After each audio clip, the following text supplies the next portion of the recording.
There is a morning you have been waiting for, and you do not yet know it. You think your real life is still ahead of you, on a day when something finally happens. And so, this morning, like yesterday's, passes through your hands unnoticed. Sit with me a few minutes, and let an old story do what no calendar can. Long ago, in a small mountain temple north of Kyoto, there was a stone path that ran from the gate to the meditation hall. Flat dark stones, each about the size of a hand, set deep into thick green moss. Every morning before the first bell, an old monk swept that path, slowly, from one end to the other.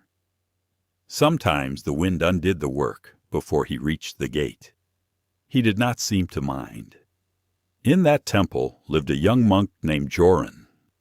He had come up the mountain 3 springs ago, carrying a wooden box, a wool blanket, and a question he could not put down. He was earnest, and he was quick. He rose before the first bell and sat longer than he was told. He believed that if he only tried hard enough, something he would recognize would finally happen to him. But the years went on, and the something did not come. The mornings began to look like one another. Bell, rice, cushion, bell again. At night, lying on his thin mat, he would feel a small sharp ache under his ribs, the feeling that his real life was somewhere else, on some other path, and that he was quietly missing it while he waited for a door he could not see to open. One spring morning, after 3 years and a day, Jorn knelt before the old master. He bowed once. "Master, I have given my best, and nothing has come.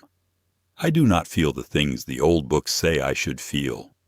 Tomorrow I would like to go down the mountain." The master looked at him for a long time. His eyes were the calm color of river stones. He did not argue. He did not nod.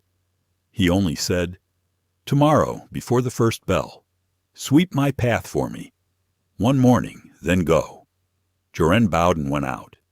He was angry in a small, quiet way. He had asked for an answer and been given a chore. That night he did not sleep well. In the morning I will sweep quickly, he thought, and by noon I will be free of this place. The small ache under his ribs grew brighter, and he could not name it. Before the first bell, he stood on the path with the master's broom. The handle was smooth from many hands. He began at the gate, sweeping fast, the way one sweeps when one is already gone in the heart. After a few strokes, almost without choosing, he slowed. The path was longer than he remembered. He had walked it 10,000 times, to the hall, to the well, to the kitchen, but he had never once looked down. There was the moss, deep and dark green. There were the cedar needles, copper and amber. There was the cool morning air on the back of his neck like a small, kind hand. He had not noticed any of it for 3 years. About halfway along the path, between 2 flat dark stones, he saw it. A single small wildflower, white at its outer petals, gently gold at its center, no larger than a coin. It had grown up through a crack in the moss. It leaned a little, as if it had been standing there for many mornings already, simply waiting for someone to look. Joren stopped. The broom stilled in his hand. He knelt on one knee. He did not pray. He did not chant. He simply looked. And something he had been carrying without knowing, the small sharp ache under his ribs, quietly fell out of him, and the morning poured in. A single quiet word fell from him.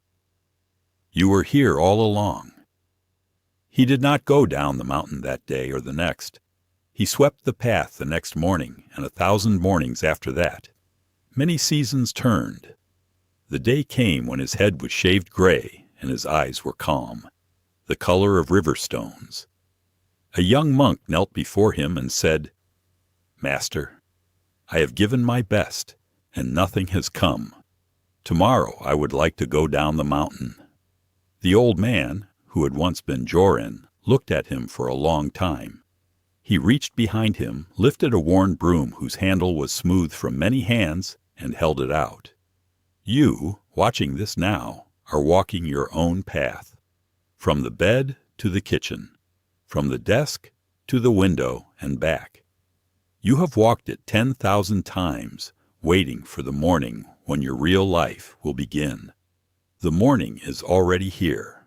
The flower between the stones is already in bloom, exactly where you live. Look the way the young monk learned to look, slowly, the way one sweeps a path one is not leaving.